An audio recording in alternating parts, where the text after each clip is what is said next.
Hola, muy buenas tardes, bienvenidas, bienvenides, bienvenidos a una nueva sesión, en este caso la cuarta sesión del seminario que hemos organizado desde el doctorado en estudios interdisciplinarios sobre pensamiento, cultura y sociedad. Yo soy Valeria Jara, la coordinadora de la extensión, y gracias a la Red Feminista del Libro, específicamente a Gladys González y Valentina Cárcamo, hemos logrado darle forma a este precioso seminario. Hoy, 29 de junio. El foco de esta sesión es para mujeres y disidencias ensayistas de la región, y tenemos a 4 personas invitadas. Tenemos a Macarena García, por una parte, que está conectada desde Recreo. Ella es escritora, profesora, editora, del sello Mundana Ediciones de Viña del Mar. Es doctora en filosofía, con mención en estética y teoría del arte, y máster en estudios comparados en literatura, arte y pensamiento contemporáneo. Bienvenida, Macarena. También está con nosotros Felipe Román, que está conectado desde Barcelona. Él es activista y disidente sexual, y además diseñador gráfico, que fundó en el 2010 la editorial Trío, en la que desarrolla proyectos de cooperación y de investigación con otros activistas, artistas, editores, y tienen un pequeño catálogo de publicaciones con un sello especialmente feminista, ¿no? También él es director y compilador de la publicación anual Agenda Queer, editado por Trío. Y también ha dirigido la performance Tecno Brujería, que estuvo precisamente inaugurando el doctorado, el año académico, digamos, del doctorado en el año 2019, un trabajo multidisciplinar que se realizó en ese entonces, donde participaron 18 artistas. Bienvenido, Felipe. También está con nosotros Lucio Porto, que está conectada desde Valparaíso, Cerro Barón. Ella es escritora, investigadora independiente, licenciada en filosofía, autora de innumerables textos, bueno, no innumerables, pero tiene un cuantioso volumen de textos publicados. Por ejemplo, Una arqueología del alma, Ciencia, metafísica y religión en Carl Gustav Jung, El diablo en la música, La muerte del amor, en El gavilán de Violeta Parra, Los perros andan sueltos, entre otras. Les invito a revisar su obra porque es bien extensa. Y lamentablemente nuestra cuarta invitada, Catalina Porcio, por problemas de salud no puede estar presente hoy con nosotros, pero le mandamos muchos parabienes y que se presente, o sea, y que se mejore prontamente. Y nada, les doy la palabra y que tengamos una increíble sesión.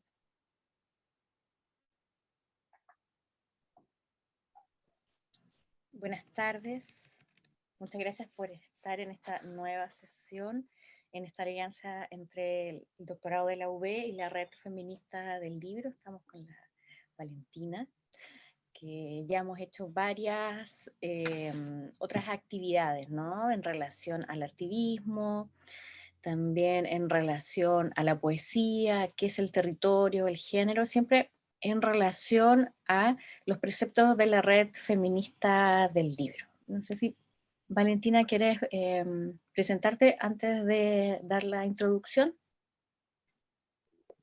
Sí, muchas gracias, Gladys.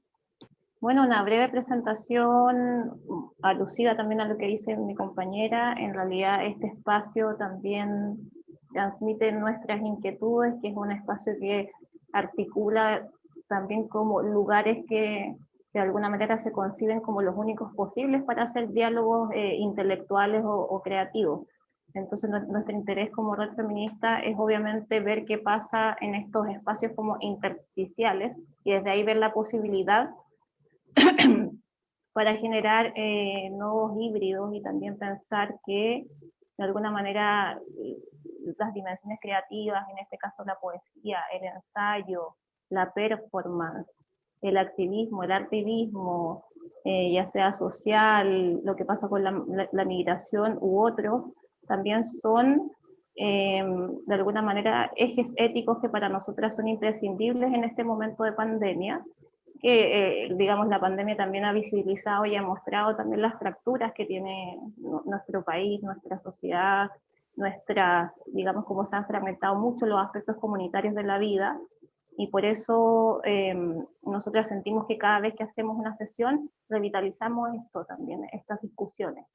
Y en el caso de esta sesión, donde está Felipe, Macarena y Lucy, nosotros trabajamos mucho en términos de objetivos por sesión, y el objetivo de esta sesión es evidenciar el trabajo de las y los ensayistas, y en este sentido evidenciar es un verbo sí muy científico, pero nosotros queremos como darle un giro, porque evidenciar es volver tangible, material, concreto y evidente algo que no lo es. Y el ensayo al parecer también es algo que de alguna manera aparece, ¿cierto?, como muy implícito también en el trabajo intelectual, sobre todo en este territorio. Y nos alegra mucho que tanto Macarena, Luz y Felipe puedan hablar también de estas temáticas y puedan hablar de su misma experiencia, su subjetividad, y la pongan también aquí en tensiones y los conflictos que tienen. Así que muchas gracias. Gracias, Gladys. Gracias, Valentina. Gracias, Macarena, Lucy, Felipe, Valeria y todas las personas que se están conectando. Y yo voy a partir con una introducción que tiene que ver con una autora que es Gloria Anzaldúa. Me imagino que muchas hemos leído. Y esta es una edición de una editorial que se llama Fea Feminista, que trabaja temas antirracistas y tienen un activismo gordo. Pueden encontrar su página web, su Facebook. Y es bastante significativo porque habla del encierro y tiene relación también con lo que Macarena, Felipe y Lucy más tarde nos van a narrar sobre su trabajo. Desde la cocina, las voces de mis compañeras de casa caen sobre estas páginas. Puedo ver a una de ellas andar por los cuartos en su bata de albornoz, descalza, lavando trastes, sacudiendo el mantel, limpiando con el aspirador, derivando un cierto placer viéndola hacer estos quehaceres sencillos. Pienso, mintieron, no hay separación entre la vida y el escribir. El peligro de escribir no es fundir nuestra experiencia personal y nuestra perspectiva del mundo con la realidad social en que vivimos, nuestra historia, nuestra economía y nuestra visión. Lo que nos valoriza como seres humanos nos valoriza como escritoras. No hay tema que sea demasiado trivial. El peligro es ser demasiado universal y humanitaria e invocar lo eterno para el sacrificio de lo particular y de lo femenino y el momento histórico específico. El problema es enfocarse, concentrarse. El cuerpo se distrae, nos sabotea con 100 estafas, una taza de café, sacar la punta de los lápices. ¿Y quién tiene el tiempo o la energía para escribir después de cuidar al marido o al amante, los hijos y casi siempre otro trabajo fuera de casa? Los problemas parecen insuperables y sí son, pero dejan de ser insuperables una vez que nos decidimos que aunque seamos casadas o tengamos hijos o trabajemos fuera de casa, vamos a hacer el tiempo para escribir. Olvídate del cuarto propio, escribe en la cocina, enciérrate en el baño, escribe en el autobús o mientras haces fila en el departamento de beneficio social o en el trabajo durante la comida entre dormir y estar despierta. Yo escribo hasta sentada en el excusado. No hay tiempos extendidos con la máquina de escribir a menos que seas rica o tengas un patrocinador. Puede ser que ni tengas una máquina de escribir. Mientras lavas los pisos, lavas la ropa, escucha las palabras cantando en tu cuerpo.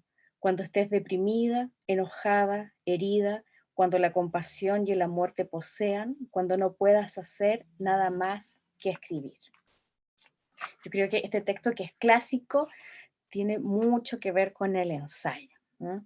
Y también con la pauta que realizamos para esta sesión y que tiene que ver con los obstaculizadores en el trabajo, ¿no? Y más aún en pandemia, estando en encierro y en circunstancias donde la economía doméstica muchas veces no nos acompaña. Y me parece que tanto Macarena como Lucy y Felipe han tomado en su labor tres ejes que son muy importantes, ¿no? Desde la filosofía, desde lo queer y también desde la experimentación entre el ensayo, la narrativa y la poesía. Entonces, me gustaría que partiera Macarena, quien preparó un texto para esta ocasión y que también reflexiona sobre esto. Bueno, gracias Gladys, gracias Valentina, gracias Valeria por esta invitación. Me da mucha alegría verlas y compartir esta mesa imaginaria con ustedes y asimismo con Felipe y con Lucy. Sí, yo preparé un texto, aunque en realidad venía escribiendo este texto y tenía unos pedazos iniciados antes y creo que se los junté y armé algo porque me pareció que quizá configuran un lugar desde donde poder abordar estos temas, ¿no? Quizá digo configuran un costado, después ustedes me dirán, o yo creo que al menos dan una mirada a algunos de los temas que están puestos sobre esta mesa. Em, eh, me acabo de dar cuenta de que, claro, hay notas que rescaté antiguas y que son como pre-pandemia. Y después quise mantener en el fondo una reflexión sobre lo que puede parecer como los obstáculos, aunque indirectamente lo planteo así, desde un marco que todavía no quiere aceptar en el fondo la pandemia como, no es que no la quiero hacer, pero no arranca de las circunstancias, en el fondo también inestables en la que esta situación nos enfrenta. Bueno, voy a leer, voy a intentar ajustarme a los minutos. Escribí en mi texto, se llama Busco una mesa. 1. El territorio de la escritura. Hace años busco una mesa, no una mesa ideal, sino una mesa cualquiera. Y la encuentro, siempre aparece, pero eso no me impide seguir buscándola. La busco en los cafés, en la universidad, en algún taller, a menudo en mi propia casa. Día tras día dedico un tiempo a ello. A veces la encuentro en mi escritorio, otras en mi velador, otras en el comedor, otras en la cocina. Casi siempre la encuentro afuera. Salgo a buscarla en algún café abierto por la mañana. Prefiero los lugares con luz natural y poca gente, sin demasiado ruido, jamás en silencio absoluto. Pocas veces la encuentro en la universidad, ni qué decir de bibliotecas. Nunca me han gustado las bibliotecas, a decir verdad. Me desconcentra pensar que hay otros como yo a la siga de una silla, no me atrae mirar a quienes me rodean, no suele haber luz natural ni una ventana disponible para mirar hacia afuera, no se puede comer, ni fumar, ni tomar café en ellas. Tampoco me gustan los lugares rodeados de libros que no puedo leer en la tranquilidad de mi cama, ni arrojarlos al piso, ni dejar que los rayen mis hijos. No me gustan los libros etiquetados, ni menos verme obligada a pedirlos prestados durante un tiempo determinado. Creo que nunca me sentí cómoda en una biblioteca. Las considero hediondas y estancas, polvorientas o falsamente desinfectadas, previsibles, formales, demasiado silenciosas, profesionales. Prefiero las librerías, donde por lo menos los libros se ensucian con el dinero. Rara vez encontré una mesa en una biblioteca, a no ser en aquellas que tienen anexado un café. Durante un tiempo me parecía que esos lugares eran ideales para leer el diario cuando todavía se leían los diarios. El caso es que la mesa que busco no me ha parecido nunca como algo dado, o incluso si he tenido varias. Puertas sobre atriles, un pequeño escritorio de madera, otro de vidrio, una mesa de ratán convertida en escritorio, una mesa con ruedas para comer en la cama y algunas otras más. He tenido varias mesas y ninguna afección especial por ellas. Solo dependen de lo que tenga a mano y del espacio del que disponga. En mi casa actual, por ejemplo, tengo 3 mesas. Nunca había tenido tantas. Una en una pieza que sirve de oficina, otra en la cocina y otra en mi habitación. También hay una en el comedor y otra en el garage, pero esas no las cuento porque no las uso para trabajar, las uso para otras cosas. Pero las 3 que nombraba, la de la oficina, la cocina y la habitación, sí que las uso. Por la mañana una, por las tardes otra y por las noches otra. Voy rotando por la casa según la hora que tenga disponible para sentarme y según el grado de soledad al que pueda aspirar. Y es esquiva la soledad en mi casa. Por eso salgo, tengo la costumbre de salir, incluso cuando vivía sola salía en busca de una mesa. Parece que mientras más ajena sea esa mesa, mejor me sienta a mí, pero sobre todo a la escritura. El territorio de la escritura es una mesa, una superficie dura en posición horizontal, pero sobre todo es una mesa el territorio del ensayo, como decía Cynthia Ozick. La templanza contemplativa de un ensayo requiere una mesa y una silla, una meditación y una ensoñación, una conexión con un entorno civilizado. Aun cuando el tema mismo sea una selva llena de leones y tigres, la reflexión es el camino que nos conduce a esa selva. 2. El rumor de la atención perpetua. Hubo un tiempo, tal vez 1 o 2 años, en que frecuenté diariamente un café que estaba en la esquina del departamento donde vivía en el centro de Viña. Era un café de señoras que recibían su terraza techada a la luz del oriente de la mañana. Tomaba un café, a veces 2, y casi siempre leía. Leía un poco y luego escribía.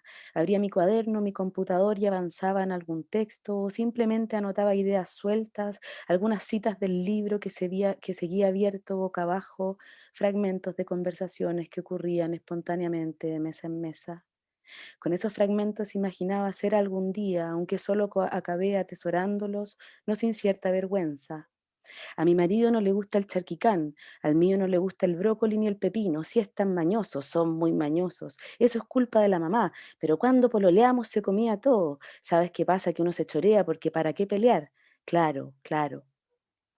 Supongo que el ruido humano, mezcla de voces más o menos discretas, conversaciones triviales y máquinas de café, eran la música ambiental que necesitaba para contrapesar el silencio en el que por entonces transcurría buena parte de mis días. Si leer es retraerse solitaria en un diálogo secreto, para que sea secreto no puede ocurrir en soledad. En tal caso se trataría de soledades, lo que al cabo suma en la mente multitudes. Proust, si mal no recuerdo, habla en alguna parte acerca del placer que de niño le procuraba leer oculto bajo la mesa donde su madre y familiares tomaban el té, hablaban. Creo que la imagen es similar, un intento de huir de la soledad para encontrarla. De las mañanas en ese café recuerdo una mesa en especial. Una vez a la semana un grupo de ancianas se juntaban a conversar, en realidad a recordar en lo que parecía formar parte de una rutina programada de gimnasia mental. Algunas llegaban solas, otras acompañadas por una cuidadora que las esperaba fuera del café fumando en una banca. No había hombres en la mesa y a menudo tampoco los había alrededor. No estaban siquiera en sus conversaciones y eso me llamaba la atención. Hablaban mucho de sus infancias y de películas que habían visto durante la semana. Se contaban historias lentas que otros les habían contado a ellas y opinaban también acerca de los cambios que observaban en las nuevas generaciones y que de un modo sobrio pero decidido celebraban. Eran señoras bastante atípicas, a decir verdad, muy distintas a lo que solía verse por esos lados. Una vez, una contó muy emocionada que había visto en la tele la marcha de las mujeres. Dijo que había leído algunas frases en las pancartas y levantando levemente los ojos intentó recordar, pero las frases se le habían borrado. Solo dijo, lo recuerdo bien, que eran frases muy emocionantes. Las demás la escuchaban en silencio, mirándose unas a otras con discreción. Dudo que entre ellas pudieran oírse bien. Nunca supe si la complicidad que mantenían estaba basada en la risa o en la incomprensión, pero cada vez que una hablaba tenía la sensación de que las demás la escuchaban sabiendo algo que aquella desconocía, su propia locura, quizás, o simplemente su vejez. La de ellas era, en todo caso, una hermosa forma de amistad, cuyos principios podrían tal vez resumirse en 2: jamás disputarse la palabra, no ir en búsqueda de ninguna verdad, sino aferrarse a la escucha lejana de una voz conocida que generosa exhibe el modo en que se miente a sí misma. Ahora que lo pienso, tal vez buscamos algo parecido en la escritura, acercarnos a ese rumor de la atención perpetua, como diría Cynthia Ozick, librarnos del ruido interior para solo entonces oír en esa voz conocida y sin embargo lejana aquello que nos queremos decir. 3. Tantear un cuerpo a ciegas. El ensayo está más próximo a la poesía que a la prosa. Se ha dicho muchas veces y lo suscribo. Incluso si las fronteras entre ambas son afortunadamente cada vez más porosas e incluso diría que ficticias, es cierto que la poesía se apega con mayor facilidad a las divagaciones libres de un pensamiento que encuentra en la forma de las palabras, cuando se reúnen unas con otras, un modo de dar curso a una experiencia no del todo razonada, aunque deseablemente clara. El ensayo, como la poesía, según creo, es una forma de escribir que a diferencia del argumento o las necesidades de una narración, puede permitirse dejar el resuello del pensamiento sobre el lenguaje, como decía Horacio González.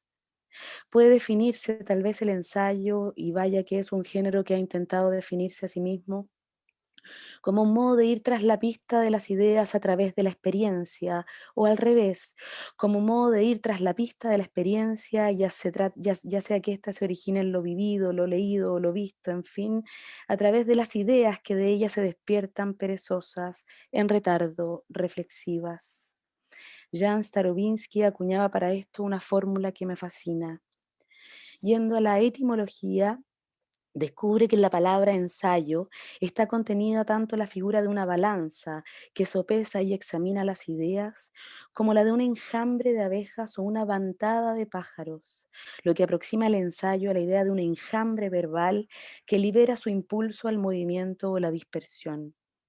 Lo interesante es que si lo hace, si ese enjambre responde a su impulso, es porque hay un vínculo con el mundo que se vuelve inquieto, inquietante, un mundo como el de Montaigne, que se vuelve crecientemente oscuro, cuyas estructuras de comprensión se reblandecen, caen.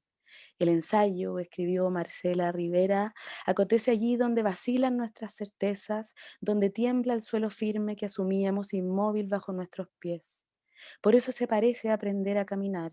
Es preciso caer y ponerse de pie sobre la página, dejando la huella de esa incomodidad, de esa fuerza a la que pese a todo obedecemos porque está escrita en la especie bajo el edicto irás de pie, que en ocasiones se traduce tal vez en un ponte a escribir.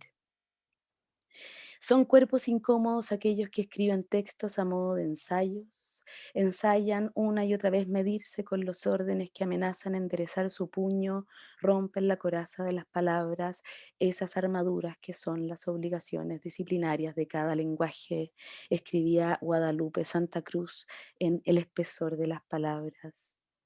Me gusta pensar la incomodidad de ese cuerpo en relación con la incomodidad que supone casi siempre una silla y una mesa ajena.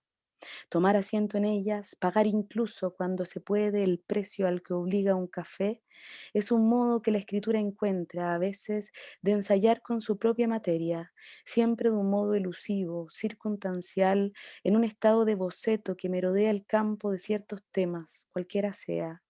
Imágenes construidas siempre desde la incertidumbre, amarradas a un tiempo acotado y a unas circunstancias en cierto modo imprevisibles. De alguna manera, los ritmos, los vientos, la luz, las personas y las superficies ajenas al espacio seguro en el que surgen eventualmente las ideas, inciden sobre el modo en que las ideas y los imaginarios se articulan y cobran forma en la escritura, con la escritura expuesta, digo, a un territorio ajeno, aunque no por ello menos cotidiano, la escritura tiende a abrirse con más facilidad hacia las derivas de un pensamiento que no dispone de libros a mano para refrendarlos, así como tampoco dispone del tiempo, ni la energía, ni la concentración necesarias para lidiar de manera firme con un argumento. Ese momento tal vez vendrá después.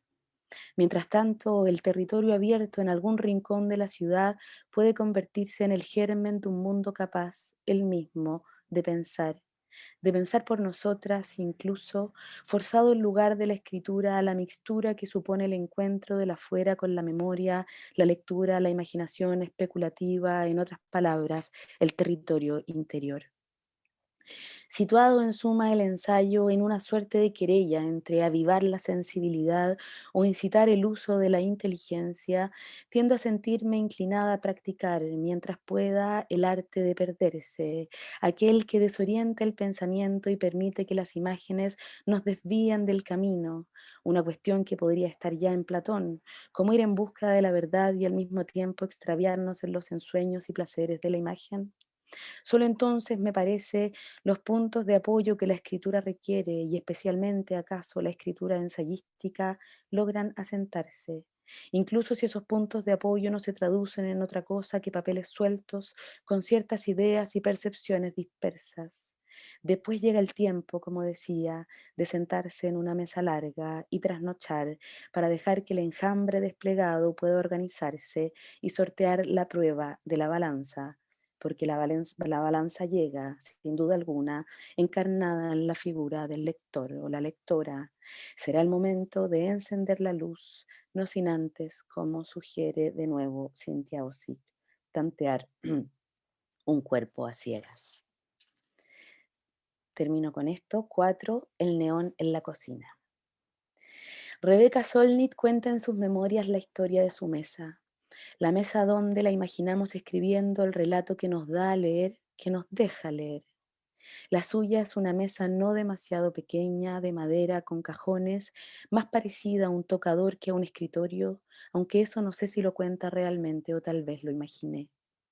Lo que sí recuerdo con claridad es que esa mesa se la regala, siendo muy joven, una amiga suya que vivía cerca de su departamento en los márgenes de San Francisco, quien tras haber intentado dejar a su novio habría recibido de su mano nada menos que 15 puñaladas.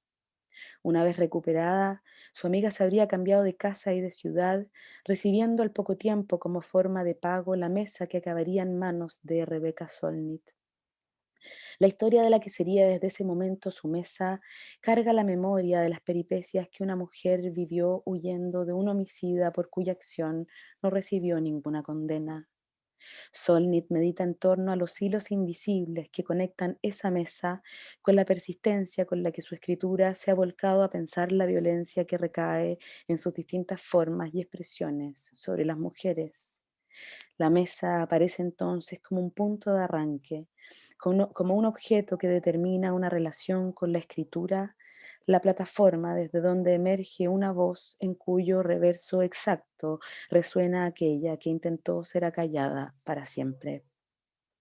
Pero vuelvo a la imagen del tocador, ese lugar tradicionalmente destinado a la construcción artificial de la imagen y la identidad de lo que la cultura ha considerado femenino. Esa clase de mesas poseen una historia vinculada al modo como se ha privilegiado la mirada de los demás por sobre unos cuerpos que han aprendido a verse a sí mismos a través de otros. Y sin embargo, la figura destila también una escena de intimidad, una escena en la que una mujer sola frente a su imagen tantea los bordes de lo que es, de lo que puede llegar a ser. ¿Cuántas veces en Ana Karenina, por ejemplo, las mujeres son sorprendidas en un diálogo con ellas mismas que no posee más testigos que la mesa y el espejo, con toda la carga narrativa que ese espejo trae consigo? Ha sido el tocador, quiero decir, también un lugar de trabajo para esa mujer burguesa que, especialmente durante el siglo XIX y sin duda parte del XX, ha encontrado allí, en una esquina de su habitación, un espacio de soledad enmarcado en la superficie plana y horizontal de una mesa. Cuántas cartas se escribieron entre los polvos, ungüentos y perfumes a los que debía, sin embargo, destinarse ese lapsus de tiempo sustraído a las exigencias del hogar y la sociedad. Cuántas líneas se ocultaron en los cajones de un mueble condenado de antemano a la banalidad, a la intrascendencia del acto de acicalarse para agradar a los demás. ¿Cuántas mujeres, me pregunto, han escrito sobre la superficie de una mesa como esa obras que jamás fueron leídas o que a pesar de todo lo fueron, a pesar de no haber contado jamás con un cuarto propio, menos aún con una mesa de trabajo como la que Juan Villoro describe con total seguridad como el lugar de los hechos? Una mesa plagada de papeles en desorden, dice, objetos no siempre útiles, recuerdos que misteriosamente llegaron ahí, facturas y recibos olvidados, apuntes que ya no significan nada, post-it urgentísimos y sin embargo ignorados, remedios para malestares pasados, fotografías de familia que estorban pero tienen el valor de un talismán, objetos rotos, trozos de algo que el tiempo y la memoria ha vuelto indescifrables. Como la mesa de tocador convertida en una mesa de trabajo, hay otras mesas en la casa de la historia o en la historia de las casas que han servido de vehículo, por así decirlo, a un trabajo de escritura igualmente contaminado, tan cargado de memoria y usos alternos como puede estarlo, por ejemplo, la mesa del comedor o más aún la mesa que en un rincón de la cocina sirve el desayuno a los niños, se despeja para planchar, baja el tono de la voz al llegar la noche, conoce la soledad de un libro a la luz de una vela. Es la mesa donde Sofía Loren en la película Un día muy particular se sentaba a leer exhausta tras levantar los platos de una comida preparada y servida en la soledad familiar.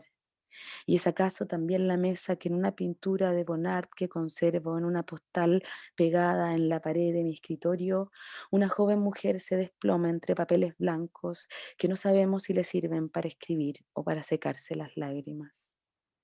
En una mesa como esa escribo ahora. Reúno los papeles que he garabateado afuera, transcribo y pongo en orden las ideas bajo el neón de la cocina.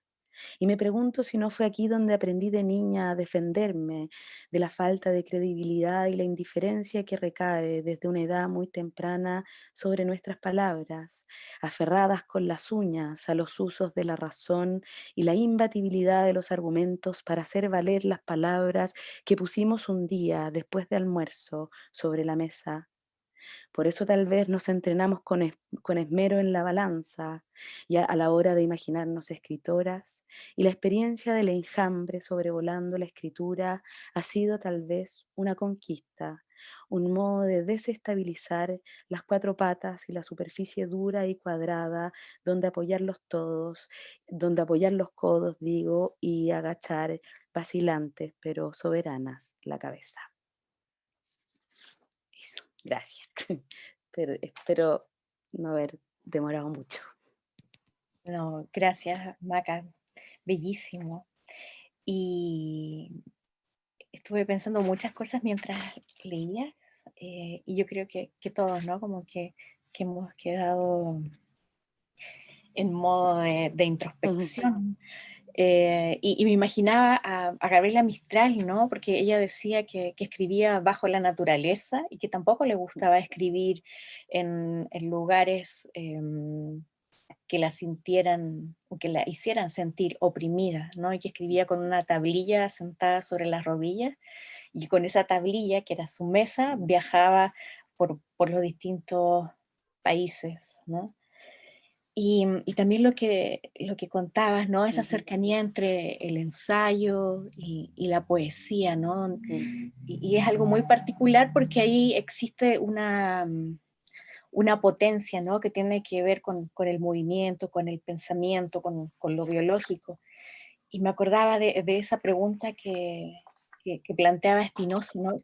¿Qué puede un cuerpo? Entonces eso también lo hace muy interesante en este estado, ¿no? Pandémico, que ya se convierte en un estado, en una forma de ser.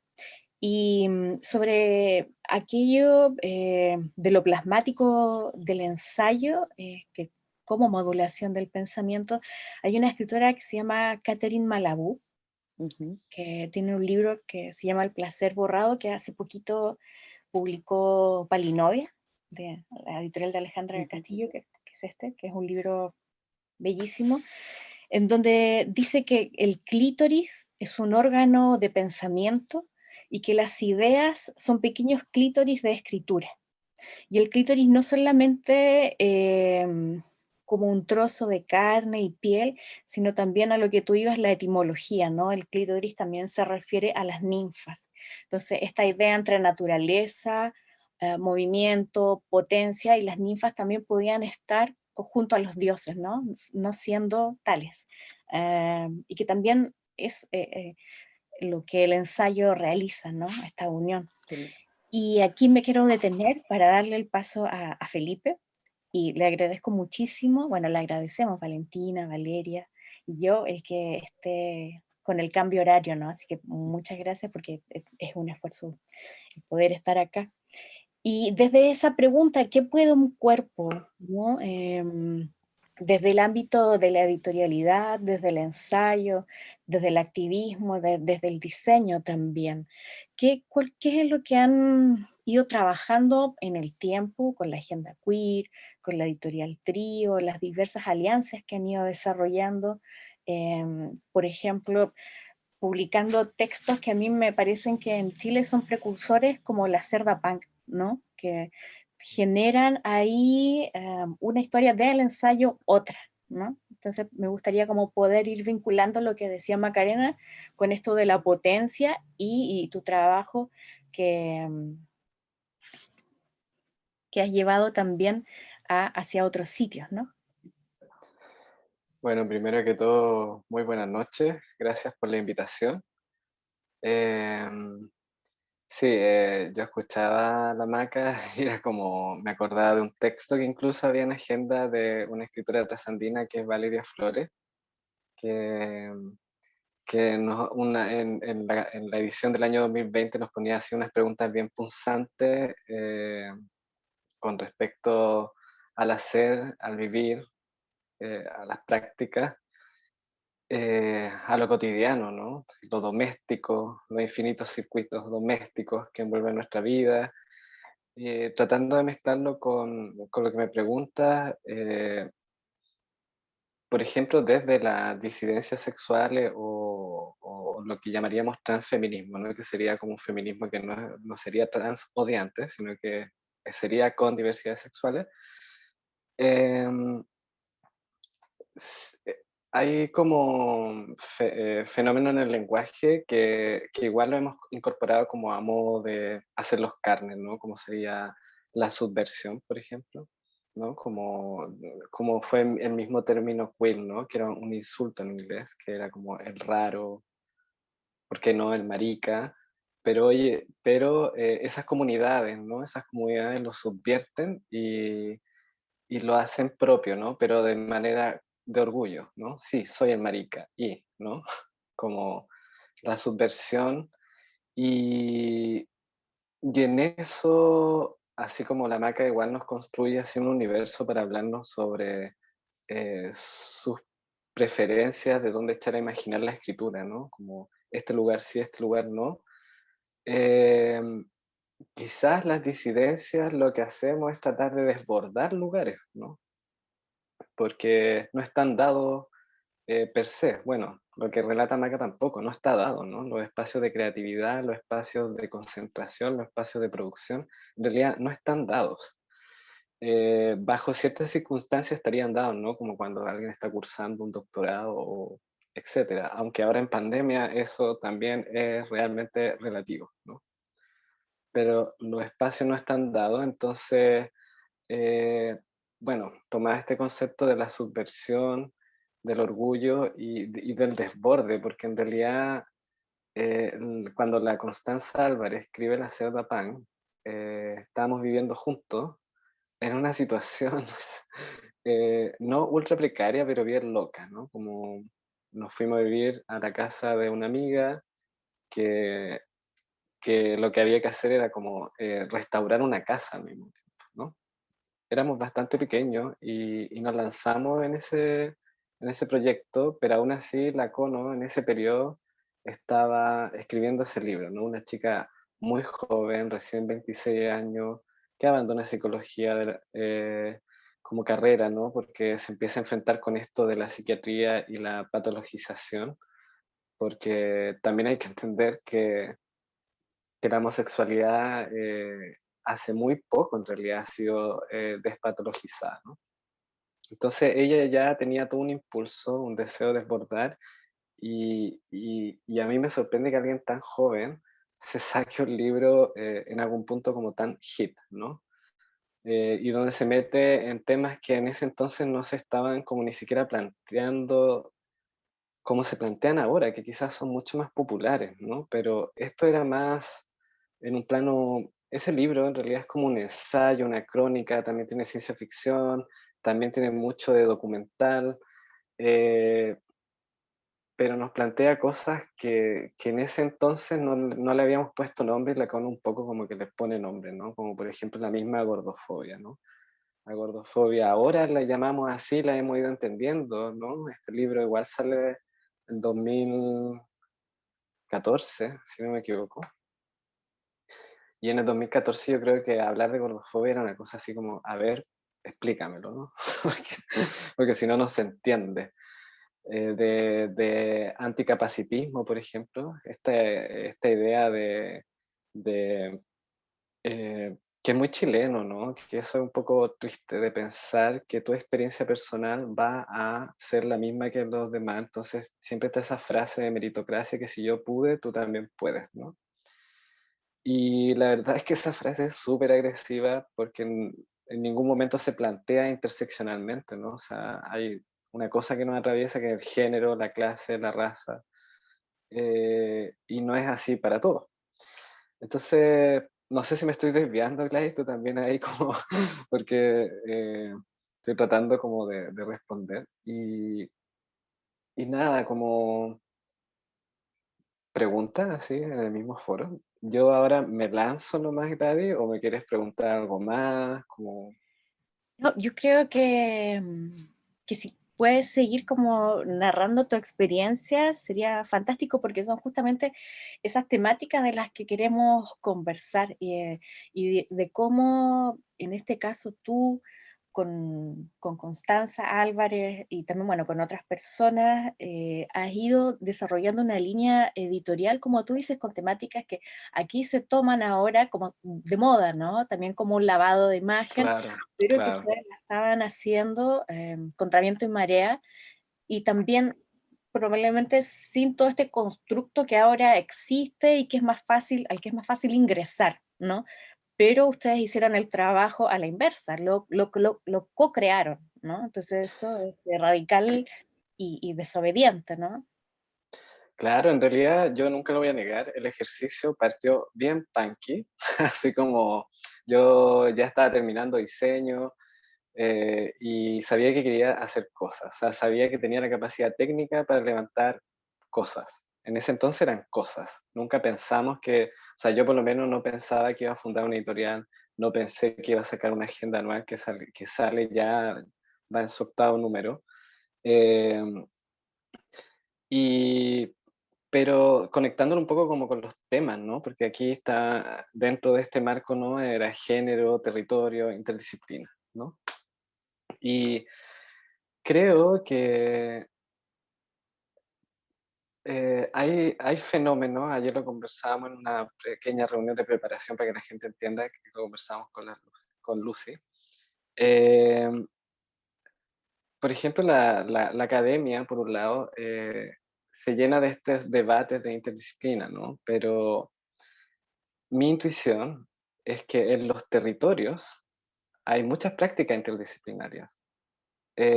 Por ponerte solo un ejemplo, el incendio de Valparaíso, por ponerte un ejemplo, ¿no? La gente aportó desde sus disciplinas técnicas, profesionales, oficios, etcétera, eh, y tenía prácticas no interdisciplinarias.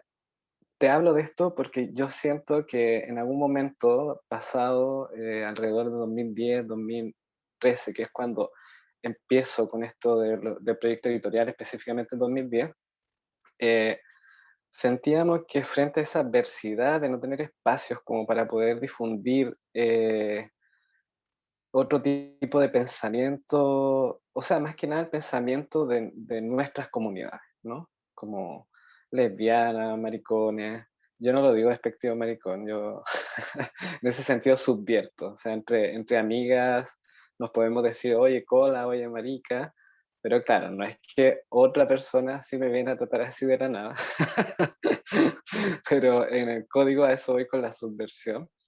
Y, y en ese entonces nos llenamos como de motivación y de orgullo y de rabia también, ¿no? Como que igual esto de no poder hablar de otras cosas generaba en algún punto frustración, pero afortunadamente en nuestro caso no fue paralizante, sino que fue movilizador.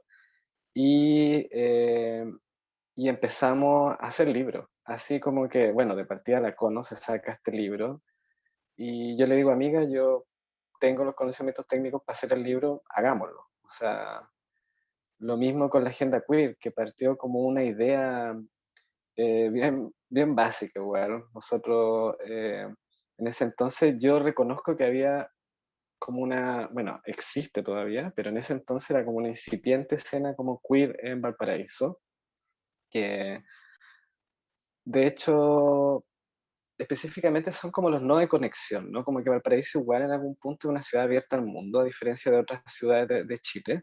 Y eso a veces se nota en el tráfico de conocimiento y de información. Entonces me acuerdo que por redes, activistas y de amistad, ciertos libros, como por ejemplo de la Beatriz, en aquel entonces actual Paul Preciado, como el Texto Yonki o el Manifiesto Contracultural, llegaron como súper rápido, sin ese desfase que a veces entre la diferencia continental hay entre 8 o 10 años, ¿no? Como para que ciertos desplazamientos de texto. Afortunadamente los textos en castellano, entonces también era como mucho más fácil ese desplazamiento.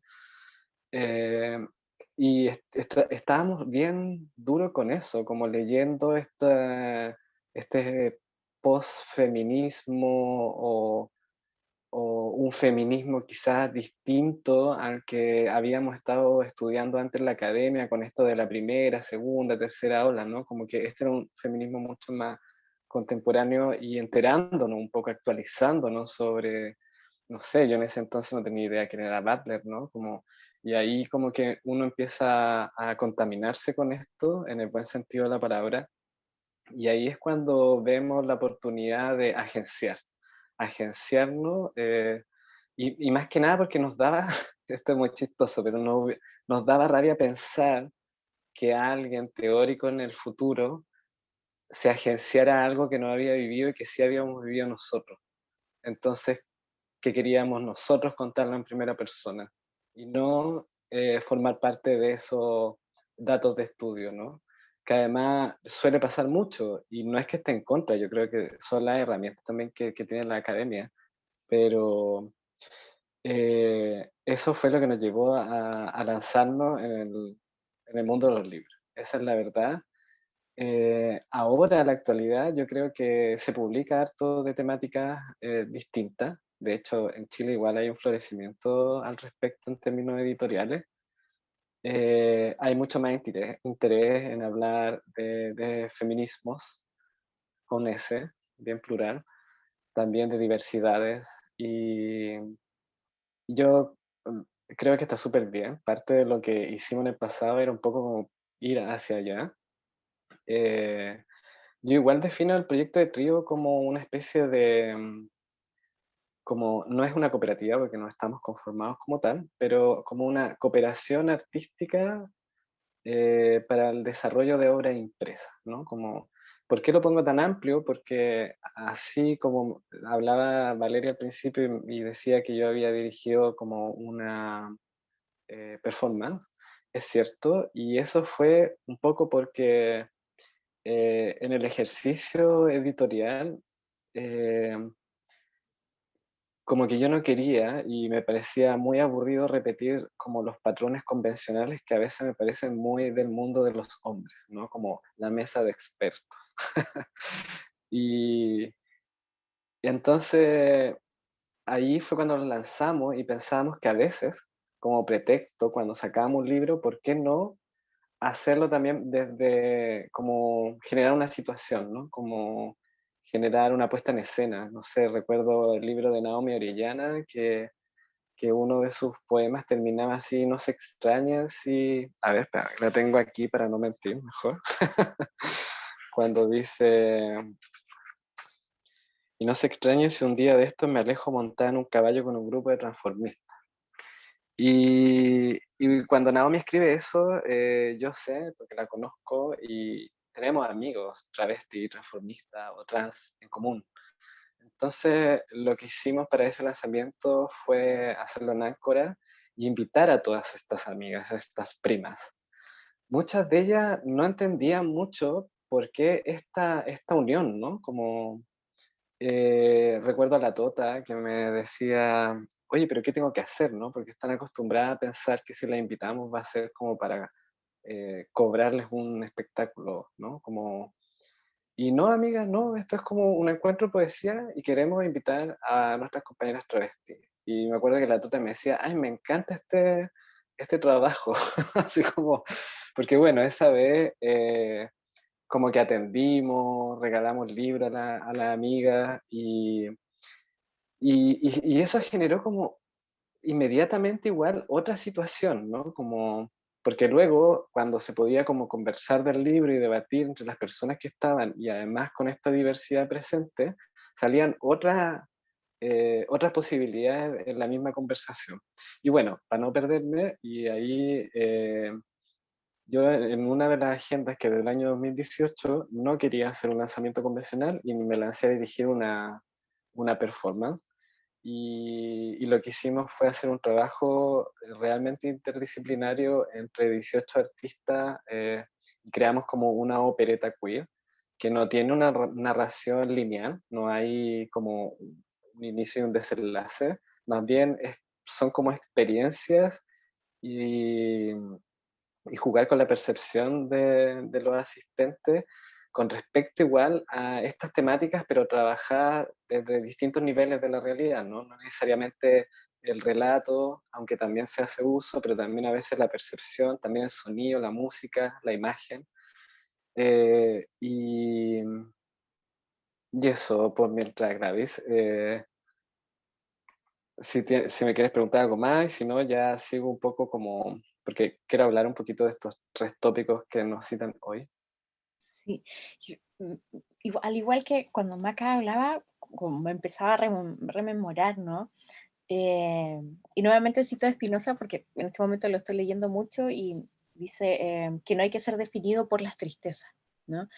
Entonces es bien interesante eso de que no hay que ser definido por las tristezas, cuánto puede un cuerpo, y justamente estamos hablando del ensayo, que es esta modulación entre poesía, entre la imaginación, la memoria, la experiencia, que es lo que tú narrabas, ¿no? Y la experiencia de primera mano también, que tiene otros referentes, pero eh, donde está esta idea del desempolvarse, ¿no? Que se puede ver, por ejemplo, en teoría King Kong.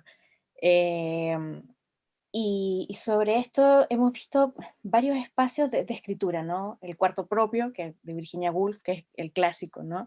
Pero que también corresponde a un cierto estatus sociocultural. También está el cibercuarto, ¿no? Que está ahí Remedios Zafra y todas estas escrituras multimodales, ¿no? Y está Gloria Anzaldúa con el escribir donde sea, en el baño, en el bus, en la micro. Entonces ahora quiero ir con Lucy para hacerle una pregunta, ¿no? Sobre su trabajo, pero antes me gustaría leer un texto de Silvia Rivera Cusicanqui, que es una ensayista y una mujer increíble, ¿no? Tinta Limón tiene varios textos y en Chile también está publicada. Y ella habla de los chiji, que es este trenzar, este ir haciendo comunalidad, ¿no? Trabajo con ideas encontradas en el camino, con diálogos a medio construir, fragmentarios, escuchados al paso, y creo que hay que hacerlo desde nuestra condición de persona que produce conocimiento, pensamiento y memoria. Aludo aquí a una idea retomada del escritor cubano José Lezama Lima, quien distingue entre la rememoración como acto de reconstitución de lo que fue y la memoria como acto metafórico. Lezama Lima considera que la memoria se encarna en sujetos metafóricos y en su gesto interviene no solo la imaginación, sino el sentido de pertenencia que tiene el pasado para el presente. Ya Benjamin lo había expresado como una dialéctica política de la imagen que en Aymara podría vislumbrarse como imagen kifainara. Entonces, me gustaría dejar ahora a Lucy con esa idea, ¿no?, de la memoria, del rememorar, de escribir desde lo fragmentario, para que nos presente su texto. Luego seguimos conversando con Felipe, Macarena, Lucy, y ahí le doy el paso a Valentina para que continúe ella. Muchas gracias, Felipe. Gracias, Gladys. Bueno, saludos nuevamente.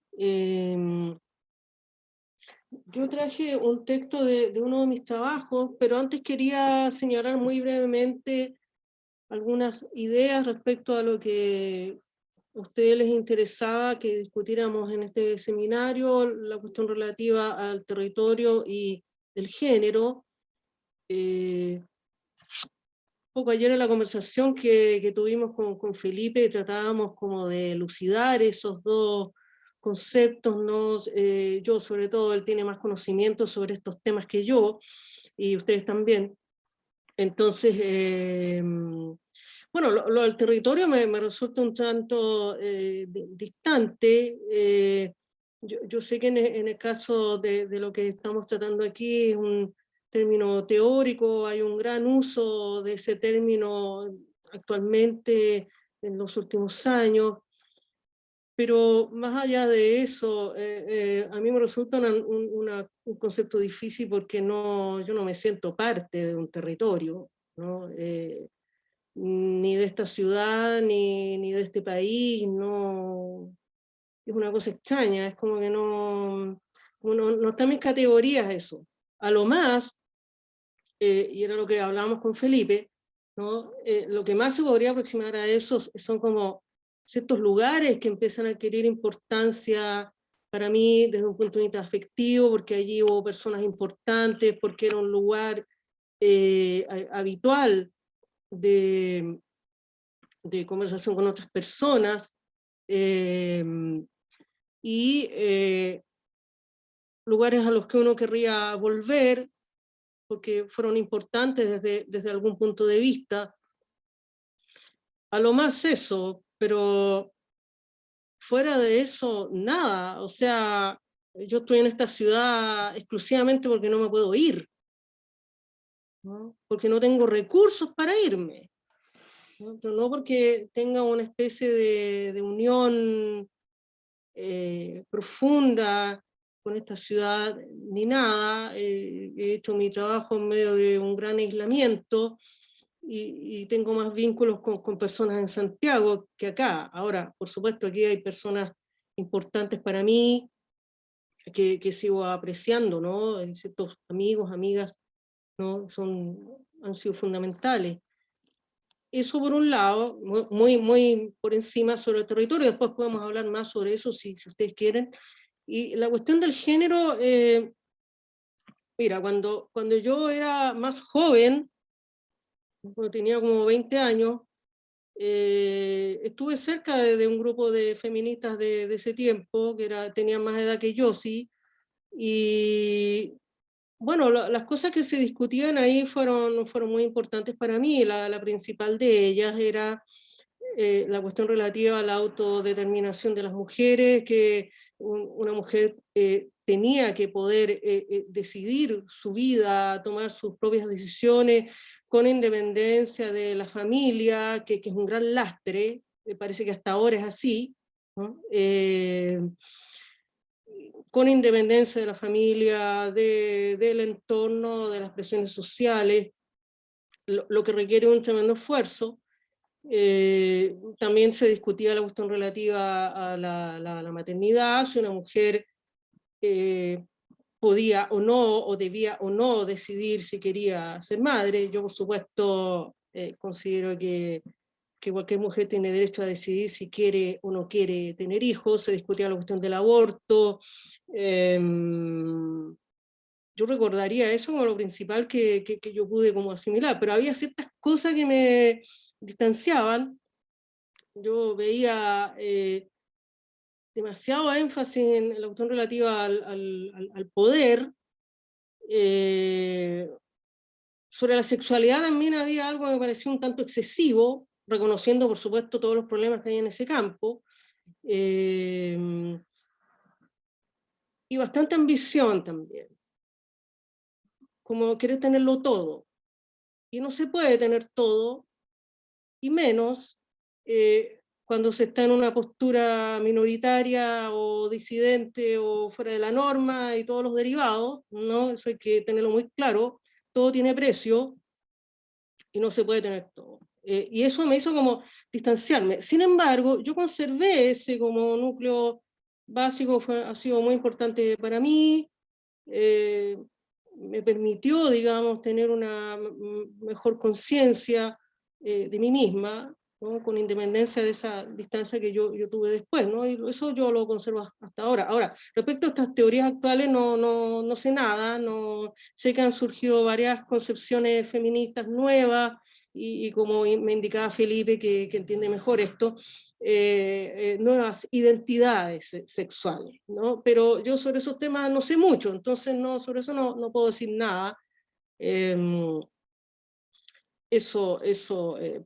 me parece extraño, pero eso vamos, es una simple opinión, digamos, una cosa difusa que percibo, no cierta, en este como resurgimiento que ha tenido el feminismo en estos últimos años, una cierta como inclinación como a sostener que se viene descubriendo la pólvora, ¿no? Como si antes no hubiese habido nada, ¿no? Y muchas mujeres que se dicen feministas, o sea, me parece un tanto raro, ¿ah? Pero es una cosa muy difusa, así que no podría tematizarlo, como se dice, porque no tengo muchos elementos para eso.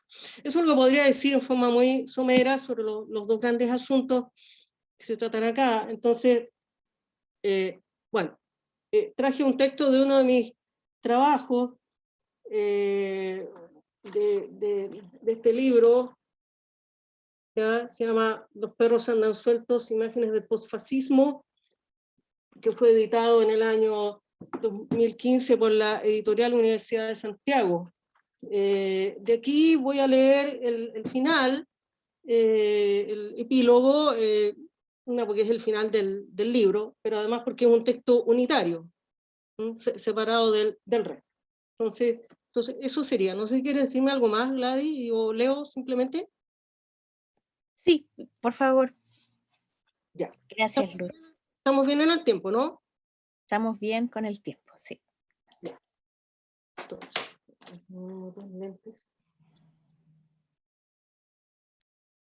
bien, el epílogo de este trabajo está intitulado Lo que subyace, epílogo, con un epígrafe de Jimena Rivera.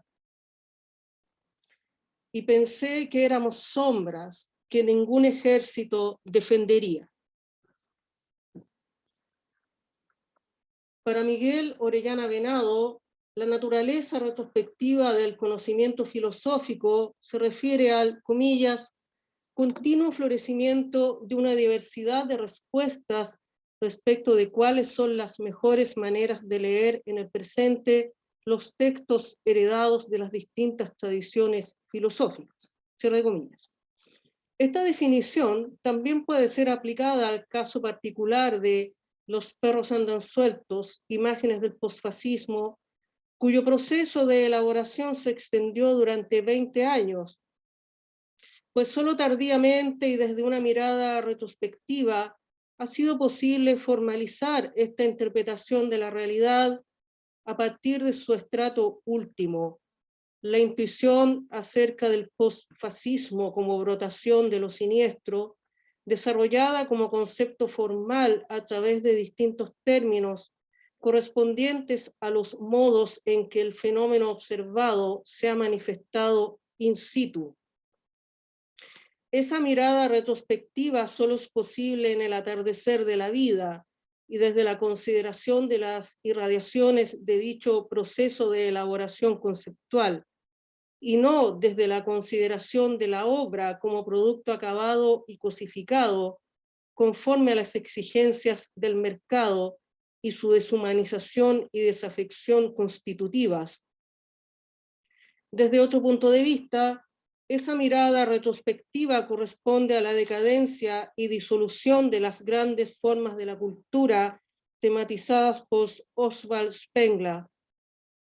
Al igual que en el caso anterior, dicho entendimiento también puede ser aplicado a la vida individual. En el marco del presente ensayo, esto corresponde al ser epigonal en cuanto a descomposición y extinción manifestadas en distintos niveles, desde un fondo oscuro y faceta del postfascismo como rotación de lo siniestro.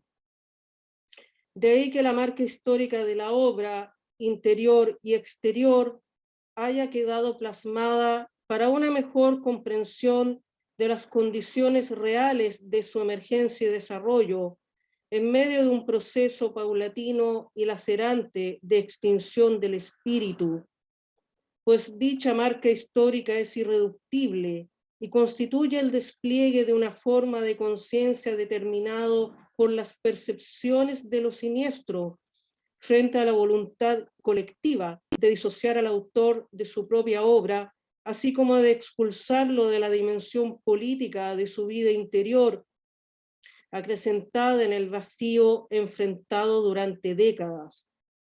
Ahora bien, la constitución misma de esa marca histórica está necesariamente impregnada por el fascismo y el postfascismo desde dentro, y su espíritu inmundo, esa metástasis radical en su oscura transparencia y su secreta obscenidad, es parte de las quiebras capitales de esta época impía, cuyas elaboraciones también han sido reducidas a escombros, la ausencia de Dios, el largo aprendizaje de la infelicidad ante el peso de la crueldad, la imposibilidad como estructura y destino, y la muerte del amor. Son experiencias constitutivas de una tortura moral persistente y difusa, vinculada al registro de crímenes imperceptibles, cuyo fondo siniestro hace patente un entendimiento perverso de la naturaleza humana subyacente a un modelo, un sistema, una estructura social carente de sujeto y un vacío del alma. Lo que subyace en el extenso proceso de esta obra es la búsqueda de una forma que haga inteligible un oscuro e inconcebible principio metafísico del mal, presentido como fondo de la realidad, del que el postfascismo y su conceptuación a través de este ensayo constituyen una aproximación. Lo que subyace en ese recorrido pudiera describirse mediante la imagen de una prolongada internación en un campo de batalla lleno de cuerpos mutilados y abandonados a su propia suerte en medio del silencio de una ausencia infernal, como parte de una guerra de exterminio invisible para la cual no existe un lenguaje ni una imagen capaz de transmitir el horror soterrado, el dolor y el instante de la muerte. Una carnicería inefable, la que terminó con las generaciones formadas bajo la égida del fascismo y el postfascismo en Chile, que jamás conocerán otra cosa y que ahora son conminadas a desaparecer en función de la higiene, lo nuevo y el progreso de la nación. Lo que subyace en último término es la irradiación sangrienta y explosiva de vastas extinciones paralelas e inenarrables, como ocultas en otra dimensión del ser, en busca de una forma y una conciencia de sí. Aquí la marca histórica de la obra es el testimonio, el registro y la autopsia de ese hundimiento, ese vacío y esa maldad. Y los perros andan sueltos, imágenes del postfascismo, es ofrecida como contribución para una vasta fenomenología que, en algún punto de quiebre del exitoso despliegue de la farsa social que sostiene la sobrevivencia espuria de la comunidad y la especie, haga patente la dura y asquerosa verdad acerca de la muerte, la extinción, la decapitación, la ruptura moral y el crimen, constitutivos de una conciencia que agoniza, de un sistema de relaciones normalizadas de envilecimiento y destrucción, de la decantación de una deformidad, de un mundo que se extingue y de una catástrofe moral y espiritual tal vez sin retorno. Asombrado debido al amplio apoyo de los alemanes a Hitler, Hans-Jürgen Sieberberg, realizador de Hitler, una película de Alemania, los llamó un pueblo satánico. La obsecuencia de vastos sectores de la población chilena frente a los prestigios, las ventajas y la conveniencia tanto de adherir a la sociedad de consumo como de legitimar la voluntad de envilecimiento, la crueldad, la traición, la mentira, el odio a la conciencia y el alma, la muerte de los sentimientos, la maldad, la devoción por el poder y el culto a los vencedores, permiten parafrasear a Sieberberg en los mismos términos. Chile es un pueblo satánico, pues con el curso de los años, dichas manifestaciones han devenido parte de un sentido común ya consolidado y encarnaciones seriadas y normalizadas del postfascismo. El ocaso esplende oscuro. Así el amor muere en la cultura, no solo como sentimiento, sino también como principio. Y el alma muere y morirá junto con él.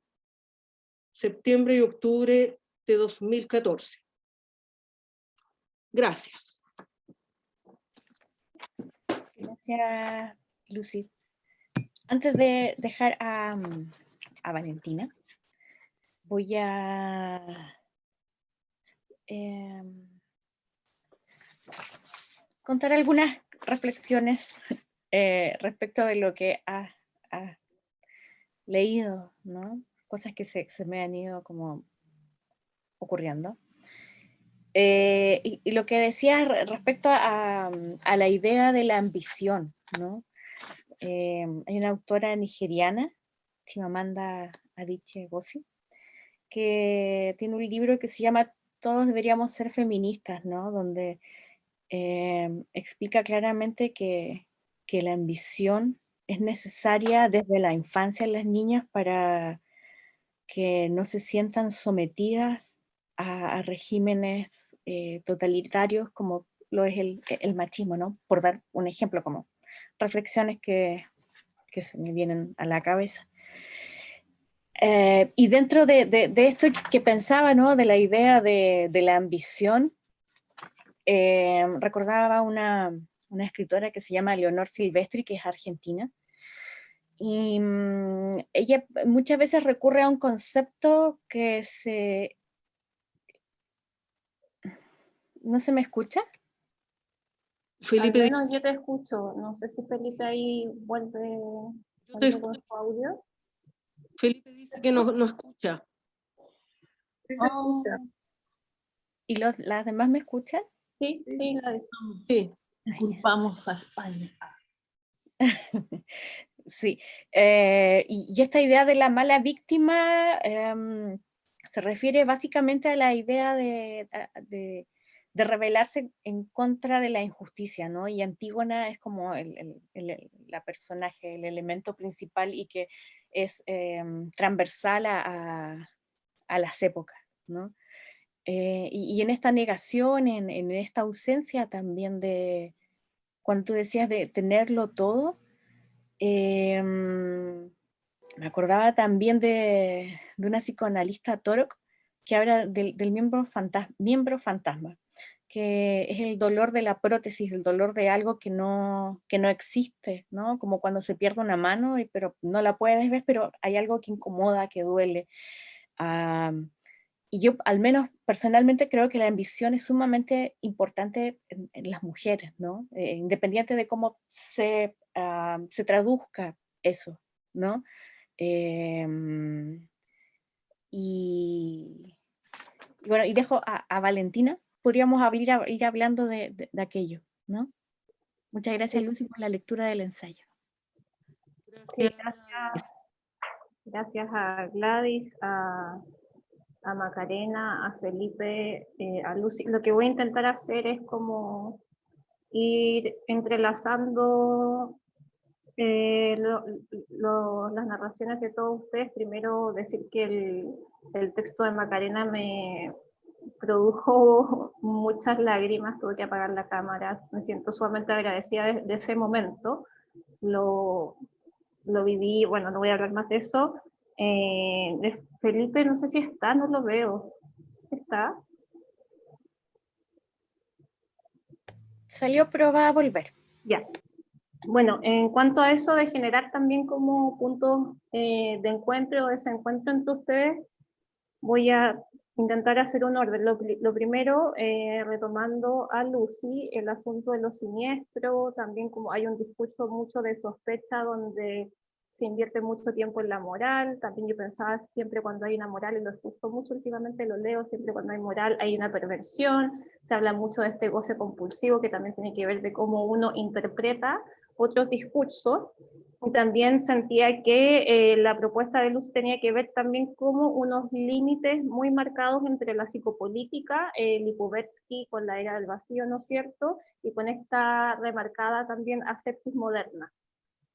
Y desde el otro punto de vista también haciendo alusión a sus propias como labores profesionales que impactan también la escritura, lo que también decía Macarena en su texto.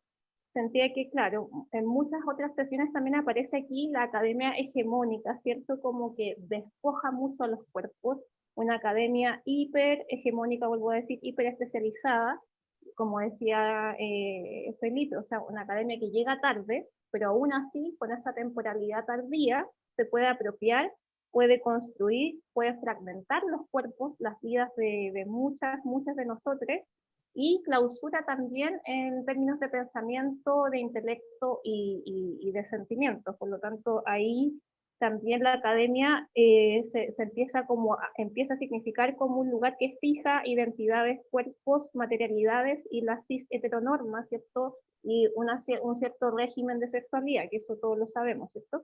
Y también desde ahí les pone nombres, adjetivos, sexualidades periféricas, o lo que sea, y vuelve a construir, ¿no es cierto?, como elementos intelectuales para volver a tener como un campo de elaboración de esos saberes que de alguna manera tampoco le pertenecen.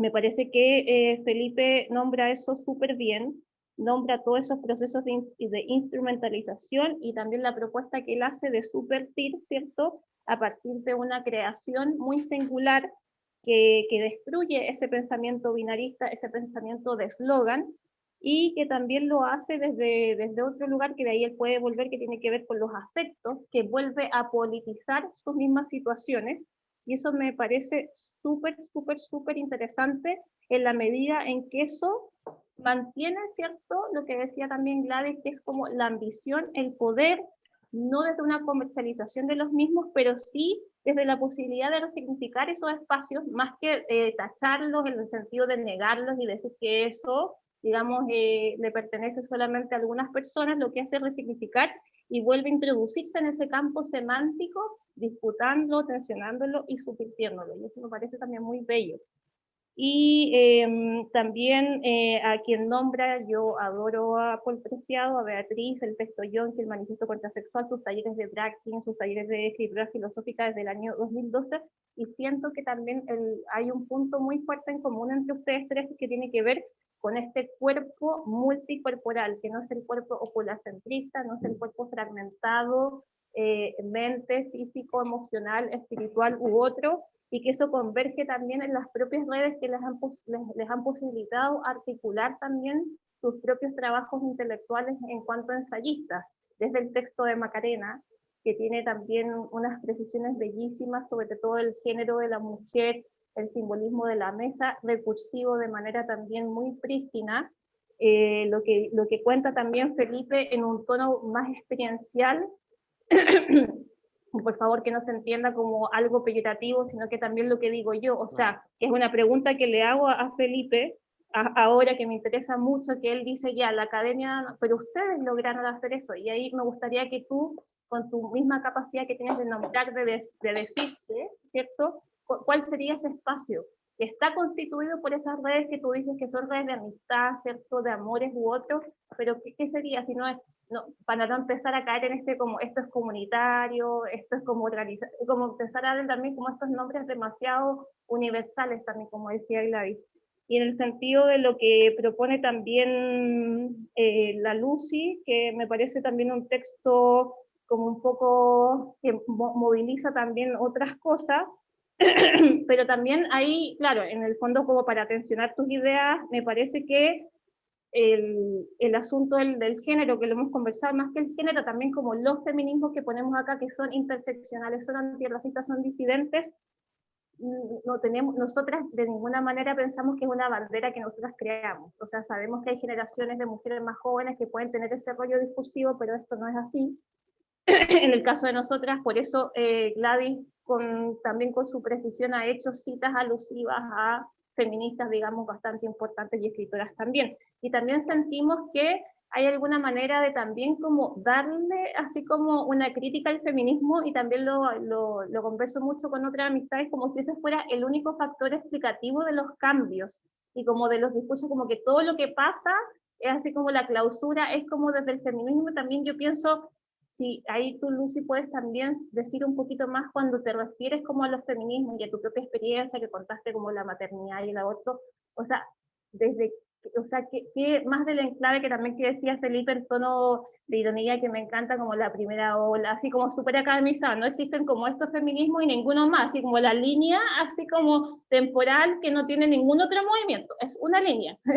Entonces, ¿cuál sería como a esos feminismos que te refieres? Porque como dice la Gladys, la disputa del poder, de la ambición u otras, tiene que ver con resignificar, como te decía, mover, ver qué pasa en ese campus semántico, más que de alguna manera abandonarlo, digamos, a la primera, porque significa que hay una historización de ese mismo campo que lo ha vuelto de manera súper circular y de manera súper clausura, que eso puede significar el poder y ninguna otra cosa. Y con esto me callo y ya les dejo hablar quien quiera tomar la palabra primero.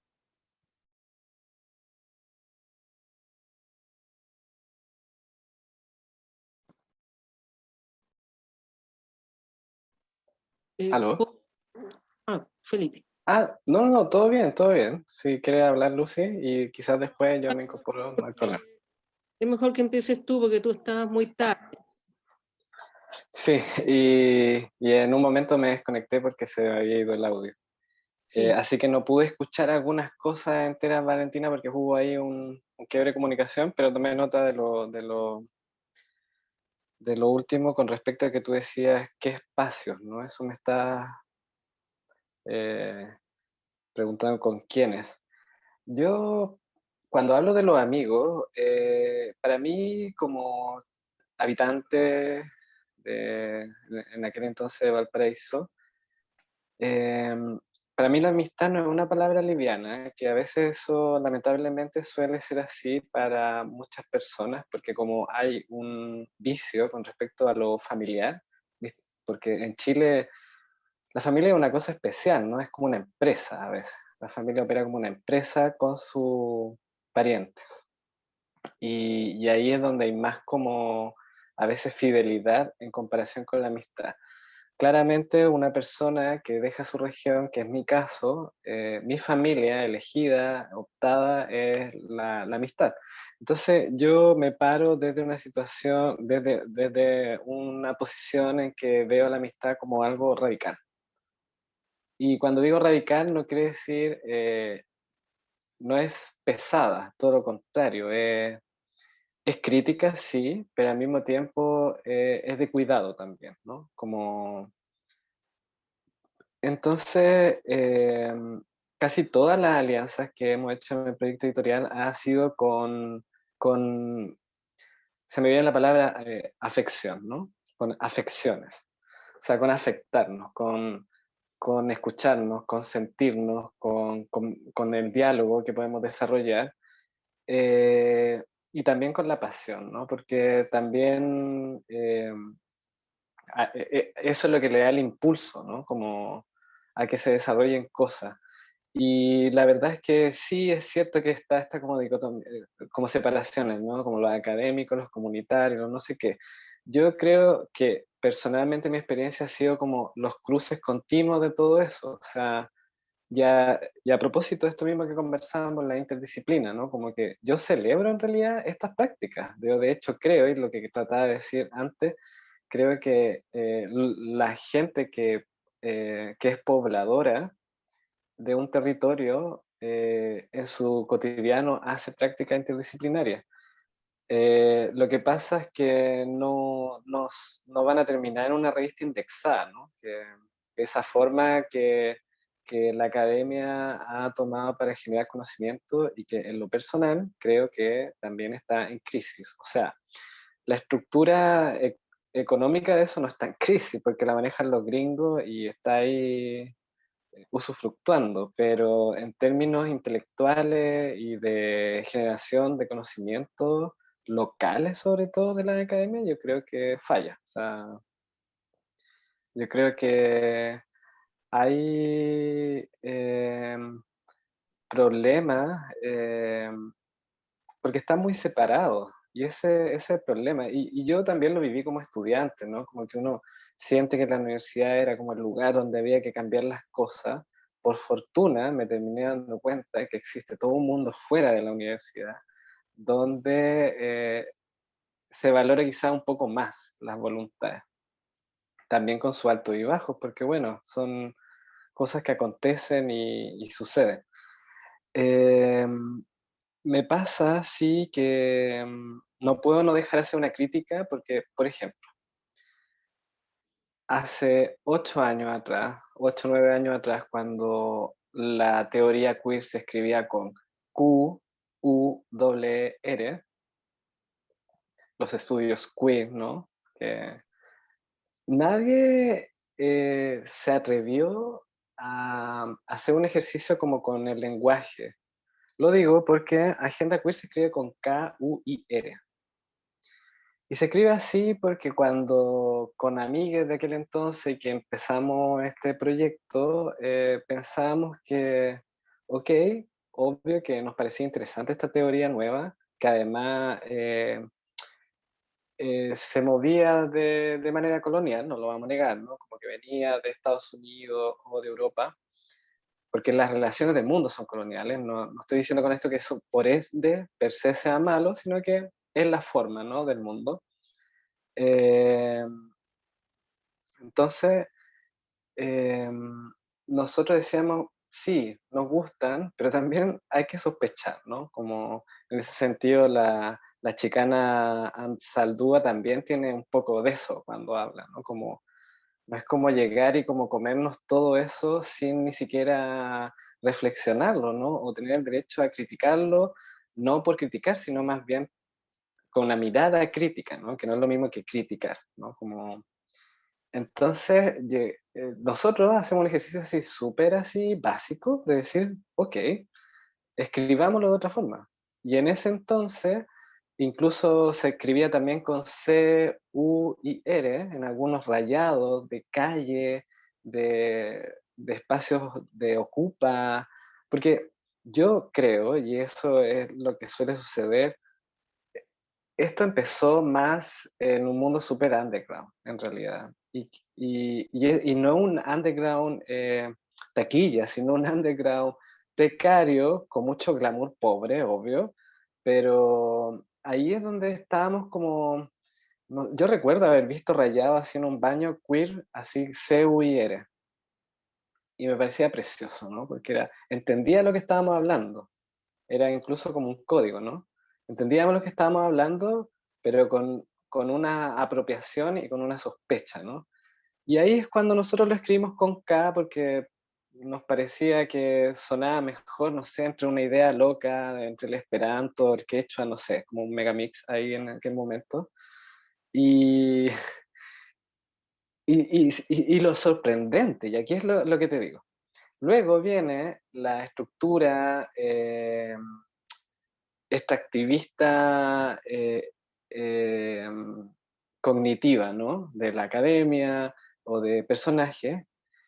Y hasta hace poco, con el escándalo que tuvimos, bueno, ni tan escándalo, pero por ejemplo la pareja de Pablo Maltés. Pablo Maltés, este candidato que quería era gobernador de Santiago, que dice, yo soy queer, y lo escribe así, K-U-I-R. O luego, y espero que no se me enoje Juan Pablo Sutherland, pero también que tiene los estudios de género ahí en la Universidad de Chile, antología queer, también K-U-I-R. Yo cuando te digo esto, no estoy, me da igual en algún punto, pero sospecho, porque yo digo, ¿de dónde aparece eso? ¿Hay una experiencia real de estas personas para escribirlo así? No, no, eso es simplemente extractivismo cognitivo, ¿no? Como no hay ninguna experiencia. Ellos no estuvieron en las casas ocupas donde nosotros veíamos a Rayados y jugamos a construir palabritas dentro de fantasías, eh, fantasías, por decirlo así, ¿no? Que imaginábamos en aquello entonces. Y, y es loco, ¿no? Cómo trabaja esa maquinaria. Es muy loca. No quiero meterme más allá, sino como si tengo tiempo, me gustaría como leer algunas cosas porque creo que conectan. Por ejemplo, hay un proyecto que colaboraba este año con Agenda Queer que se llama CENEX, que es el Centro de Estudios de la Naturaleza Extractiva, que está conformado por las artistas Isabel Torres, Lucía Egaña y Juana Guerrero. Entonces, esta es mi interpretación, espero que las chicas no se molesten a partir de esto, pero desde una mirada territorial proponen una especie de fabulación o ciencia ficción fantástica, ¿no? A partir de la extracción de los minerales. Entonces, hacen este análisis crítico y estético con respecto al extractivismo y específicamente con el desierto de Atacama, pero no necesariamente o sea, el trabajo es diverso que tienen las chicas, pero la forma de hacerlo es artística, ¿no? Como usando las herramientas del arte para hablar de este tipo de cosas. Entonces yo quiero tomar una de las colaboraciones que hicieron este año en Agenda Queer, a ver si... Te quería pedir perdón, sí, es que era para que Lucy y Macarena también podrían como articular Ah, ya. y quizás ahí en el cierre de todo, ahí leer Sí, sí, sí. lo que... Sí, súper bien. Gracias.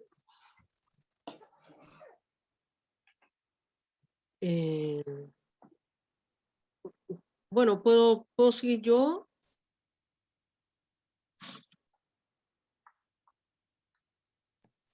Sí. Sí, Pues, espérate, que no me acuerdo bien de todo lo que hablamos, pero lo que mencionaste tú, Gladys, relativo a la ambición, bueno, desde otro punto de vista se puede valorar la ambición en el sentido de una superación, de ser un mejor ser humano, de desarrollar las potencialidades que una mujer tiene. Por ese lado yo lo puedo entender, pero yo no me refería a eso cuando mencionaba la ambición. Lo que yo vi fueron mucha ambición de bienes materiales, apetito de poder, y yo no veía mucho dónde estaban los méritos para eso. Me refería a eso, estaba bien acotado, ¿ya? Pero desde otro punto de vista, claro que se puede, es en el sentido de tener un horizonte al cual dirigirse para ser mejor. Desde luego que sí. Por ese lado, yo lo interpretaría, la objeción que me pones tú, Gladys, ¿ya? Y de lo que me señaló Valentina, lo último, pude retener mejor eso, lo de los distintos feminismos. La expresión que indiqué anteriormente era una cosa un poco superficial y distante. Yo no estoy involucrada con estos movimientos, no estoy interiorizada, como indicaba anteriormente. No tengo conocimiento de estas nuevas concepciones feministas que han surgido, ni de las relaciones internas entre ellas. Sé muy poco sobre eso. Y lo que yo había visto eso era simplemente de mujeres jóvenes, un tanto estridentes, en mi opinión, como descubriendo la pólvora, como lo que había antes no existía, no sé, bueno, pero como te decía, eran impresiones que he visto en algunas partes, no es un estudio que yo hice sobre eso, ¿no? Y lo otro es, creo que me preguntaste sobre lo que se discutía en ese tiempo en que yo estuve cerca de esas mujeres feministas, o te entendí mal, Valentina. No, o sea, como muy breve, nomás que era entender también desde dónde te relacionaste, o sea, también de manera muy corta con ese feminismo. No, con algunas mujeres en Valparaíso y otras mujeres en Santiago, después porque yo estudiaba allá en esos años, antes de estudiar filosofía, y em, sí, había grupos de mujeres, se discutían todos estos temas que yo mencionaba, pero además estaba también la lucha contra la dictadura, y eso tenía mucho peso en estos grupos y movimientos que había, y no eran muy grandes, era una posición, yo diría, minoritaria, y recuerdo que se mencionaba bastante Greta Kirkwood en esos años. Me parece que ella estaba viva, te estoy hablando del año 87, 88, esos años, 89, Ya, por ahí, ¿no? gracias, Lucy. Pero, pero tú indicaste algo más antes que no recuerdo, es que no Sí, es que por el tiempo quería también darle el espacio a la Maca para que también pudiera contestar sus preguntas sobre su hermosísimo texto. Gracias, Felipe, Lucy y Maca.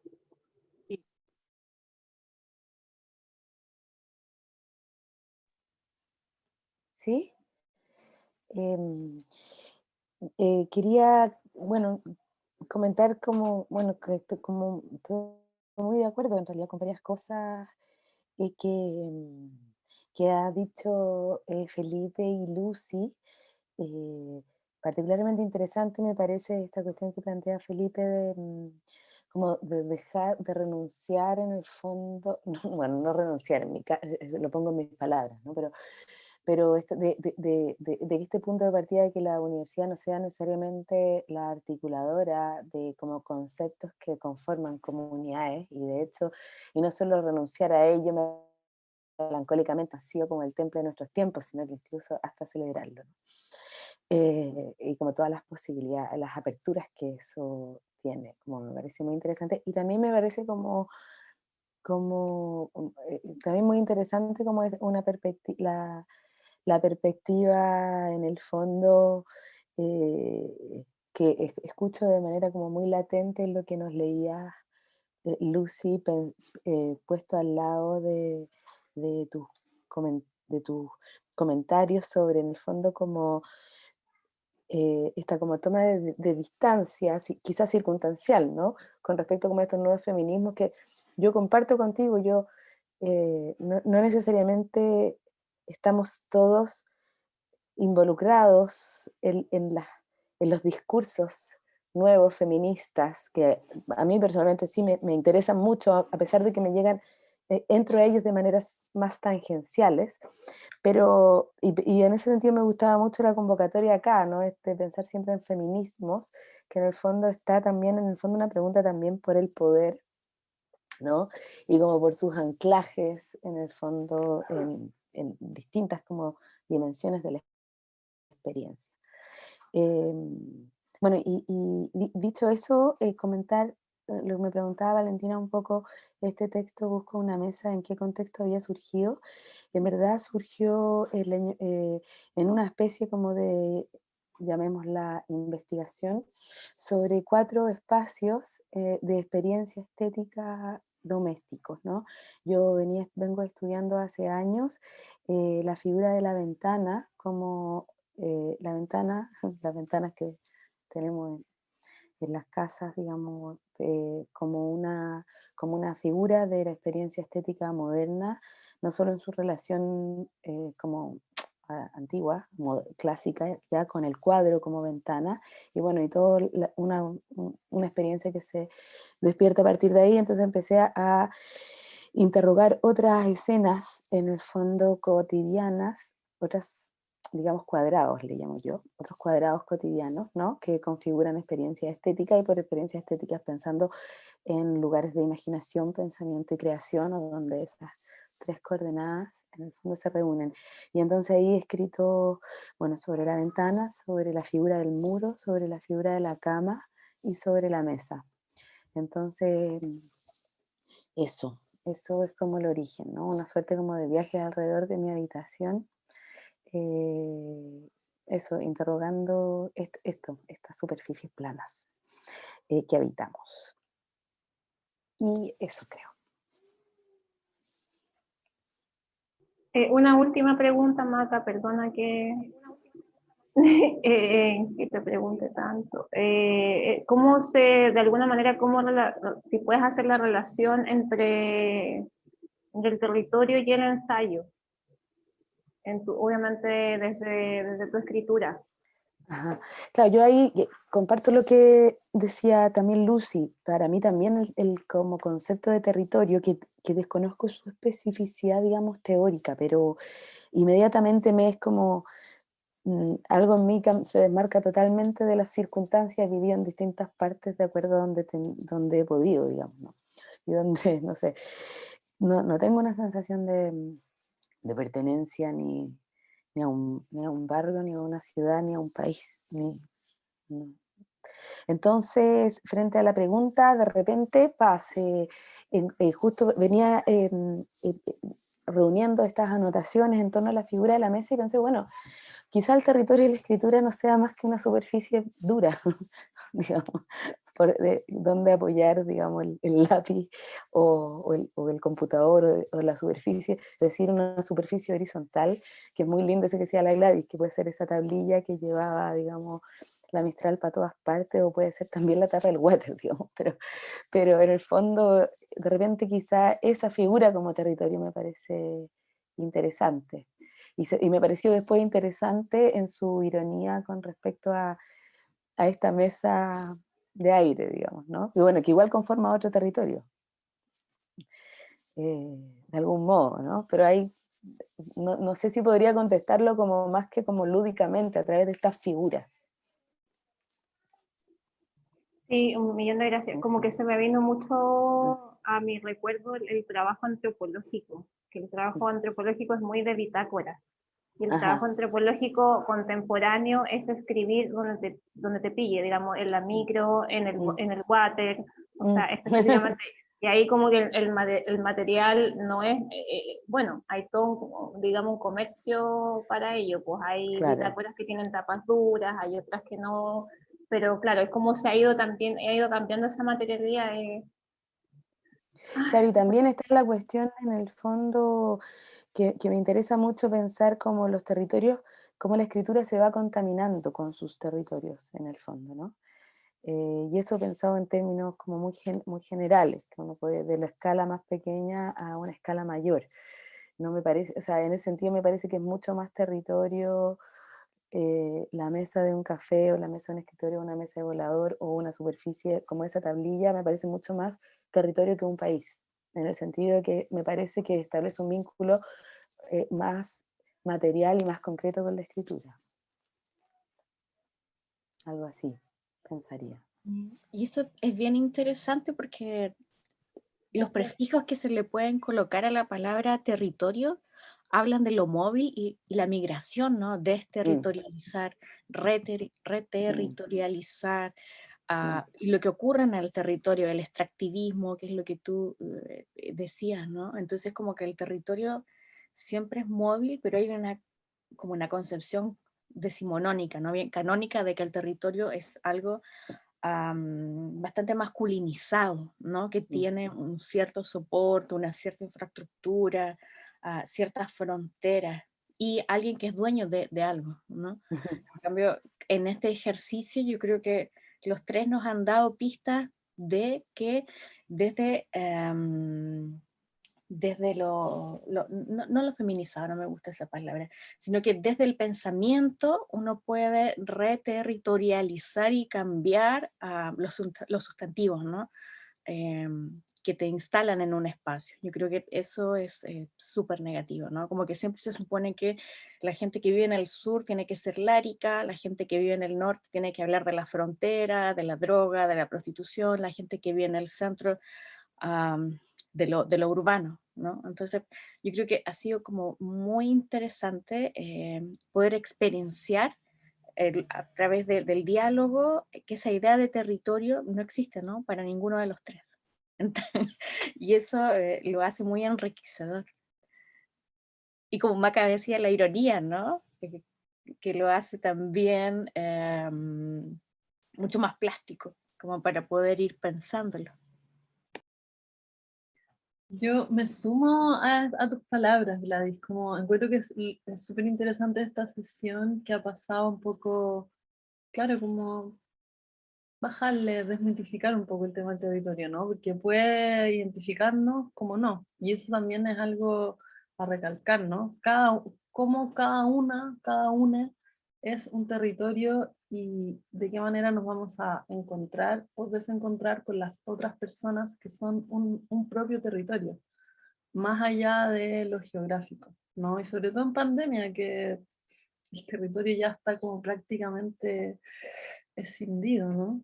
Mi territorio es mi casa, mi cara en esta pantalla, quizá lo que puedo hablar por teléfono o tratar de transmitir, qué sé yo, por las distintas vías que elija.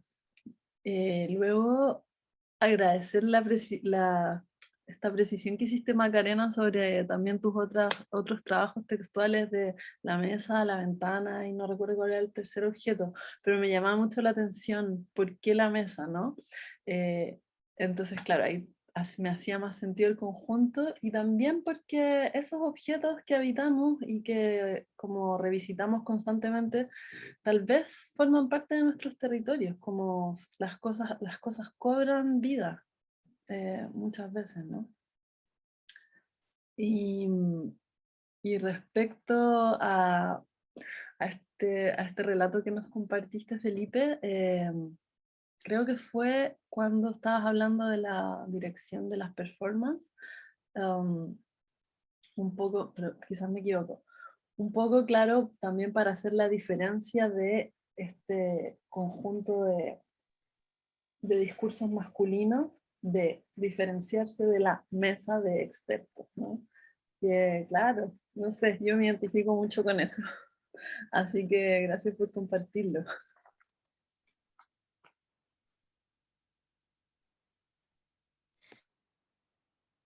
Eh, Gracias, Valeria.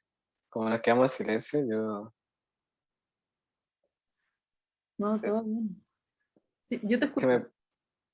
Ah, sí, pero es que no sé, yo si puedo tomar la palabra o cómo va ahora la cosa o si estamos terminando. Que me quedan como cosas dando vuelta, ¿no? Sí. Yo que nos quedan por tiempo como 5 minutos Ya, ya. antes del cierre. Así que si quieres dar el colofón y continuar con lo que había quedado del texto que ibas a mostrar. Sí, en realidad es loco porque claro, es que es un texto breve, pero en realidad también me venía, encuentro más interesante quizás leer el texto de Valeria Flores y trataré de hacerlo breve para que no me alargue, que se llama Yo la vi morir y que este texto fue escrito para un fanzine hecho por activistas en Valparaíso para visibilizar el caso y exigir justicia por Nicole Saavedra. Dice así: Yo la vi morir en Limache, en El Melón, en Santiago, en Pucón, en Neuquén, en Córdoba, en Buenos Aires, en Nueva York, en algún lugar en todas partes, porque las lesbianas sabemos que nos matan, en silencio, con el silencio, desde el silencio. Y si el silencio huele a muerte en cualquier cielo que arrope nuestros cuerpos. Yo la vi morir a Nicole Saavedra, a la Pepa Gaitán, a la Mónica Briones, a la Leolela Gómez, a Saki Agun y a muchas hermanas lesbianas innombradas en el archivo de nuestro mudo, invisible y humeante aniquilamiento. Yo la vi morir asesinada con el puño de la infamia, la violenta supremacía de la normalidad, el privilegio criminal de la heterosexualidad. Yo la vi morir entumecida por la severa pericia de los medios que nos despoja de nuestro nombre, nuestra identidad, nuestro deseo, nuestra justicia. Yo la vi morir en mis ojos, empolvados de un tiempo estallado de cadáveres que aún gritan su clamor de poesía, de vida arrebatada, de amores quebrados, de culpables redimidos. Yo la vi morir a Nicole joven y hermosa, chonquita, que se revela en esas imágenes dañadas por los golpes del odio, erosionadas por el terror, rasgadas por la repugnancia, llena de rabia, de dolor, de insolencia, de lágrimas, escribir esta letanía sudaca contra el exterminio blando de las lesbianas una y otra vez en cualquier país, en ese país. Yo la vi morir en esa palabra que omitimos pronunciar para hacernos una libertad, en ese libro que celebra nuestra existencia y que se esconde, en esa aula que ignora nuestra identidad, en ese hospital que pregona la salud heterosexual, en ese parlamento que se arroga a representar miserablemente nuestras vidas, en ese trabajo que nos confisca a la mentira, en esa calle que nos acosa con su miedo, en esa homilia que expía nuestra destrucción, en ese periodista que se burla de nuestras pasiones, en esa comunidad y su complicidad civil con el prejuicio sexual, en ese movimiento político, social o de derechos humanos y su indiferencia devastadora, en ese feminismo y su unidad mujerista hecha de supresiones y silencios, en ese líder de retórica impecable que nada tiene para decir de las violencias que sufrimos, en ese idioma que menosprecia nuestra lengua de placeres y subversiones, en ese nosotras cargado de racismo, lesbofobia, clasismo, xenofobia y gordofobia. Yo la vi morir. ¿A quién le importa tu vida, Nicole? ¿A quién tu deseo, Nicole? ¿A quién tus sueños, Nicole? ¿A quién le punza hasta el desgarro tu ausencia forzada del mundo de los vivos, Nicole? ¿A quién? ¿A quiénes? Al sur de Santiago tengo 2000 palabras posibles para escribir, pero solo atino a llorar y humedecer de ir apenas unas pocas frases que se aferran al pulso de una justicia que no llega, pero que podemos hacer nosotras, con nuestras manos creativas y sudorosas, nuestra garganta de fuego, nuestra imaginación guerrera, nuestra lengua revoltosa y poética, nuestros cuerpos juntos y envainados con la potencia colectiva, nuestro ardor de aleteo frenético, hacer justicia. Yo la vi morir, Nicole, tu vida exige una historia, tu asesinato, un responsable, tu memoria, una canción de rebeldía camiona por las muertes, las desaparecidas, las torturadas, las olvidadas, las invisibilizadas, las amordazadas, las desplazadas de nuestro sur. Yo la vi morir, no son las artes adivinatorias, es una probabilidad terrenal en este sistema letal que explota nuestros cuerpos, domestica nuestros deseos, disciplina nuestro pensamiento, masacra nuestro territorio. Yo la vi morir. ¿Hasta cuándo esta evidencia será latido en nuestra sangre? Eh, Busqué distintos textos y finalmente me decidí por este, porque, no sé, igual hemos estado pasando, ya que estamos hablando de territorio, yo creo que este es un texto que está cargado de territorio y de lo que no se habla a veces de esas violencias de ese territorio, también está cargado de género. Y al mismo tiempo